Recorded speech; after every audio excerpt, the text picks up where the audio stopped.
Everybody to stop dying. They're dying. Russians and Ukrainians. I want them to stop dying. In a heated and electrifying showdown, former President Donald Trump left a Senate interviewer scrambling for control as he ripped into the Biden administration's handling of the Ukraine conflict, exposing financial disparities and launching a scathing critique of U.S. foreign policy. With his signature brashness and no-nonsense style, Trump dominated the conversation, turning the tables on his interrogator and offering a bold, controversial take on the war that left the room buzzing. The interview kicked off with the CNN host pressing Trump on a question that's dominated political discourse. Does he want Russia or Ukraine to win the war? Do you want Ukraine to win this war? I don't think in terms of winning and losing. I think in terms of getting it settled so we stop killing all these people and breaking down this country. Now, can I just follow up on that? You said you don't think in terms of winning and losing. Mr. President, can I just follow up on that because that's a really important statement let me that just you just follow made up. there. Can you say if you want Ukraine or Russia to win this war? I want everybody to stop dying. They're dying. Russians and Ukrainians. I want them to stop dying. And I'll have that done.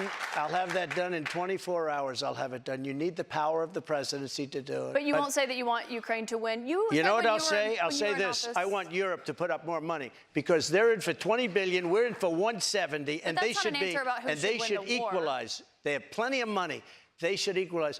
I got with NATO, when I sat down, I got them to put up hundreds of billions of dollars that they weren't paying under Obama and Bush and all of these other presidents. That's why they're able to help them fight the war because of the money I got. But I want Europe what's happening in Ukraine, Mr. I want Europe to put up more money because they're laughing at us. They think we're a bunch of jerks. We're spending $170 billion for faraway land, and they're right next door to that land. And they're in for 20. The question hung in the air, and the interviewer braced for an answer. But Trump wasn't about to play by the media's script.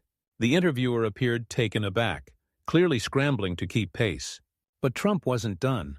He dropped a bombshell that would have any foreign policy analyst shaking their head in disbelief.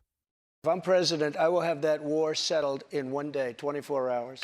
How would you settle that war in one day? Because I'll meet with Putin, I'll meet with Zelensky. They both have weaknesses and they both have strengths. And within 24 hours, that war will be settled. It'll be over. The CNN host, defeated and grasping for coherence, tried one last time to pin down Trump's stance. But it was clear the former president had already won the exchange. Trump's command of the conversation, his unapologetic defense of his foreign policy ideas, and his laser focus on what he saw as the key issue, stopping the loss of life, left the interviewer stammering, unable to get a word in edgewise. The confrontation made it abundantly clear. Trump may not take a side in the Ukraine war, but he's ready to take on anyone who stands in the way of ending it. And if you thought he'd back down in the face of tough questions, think again.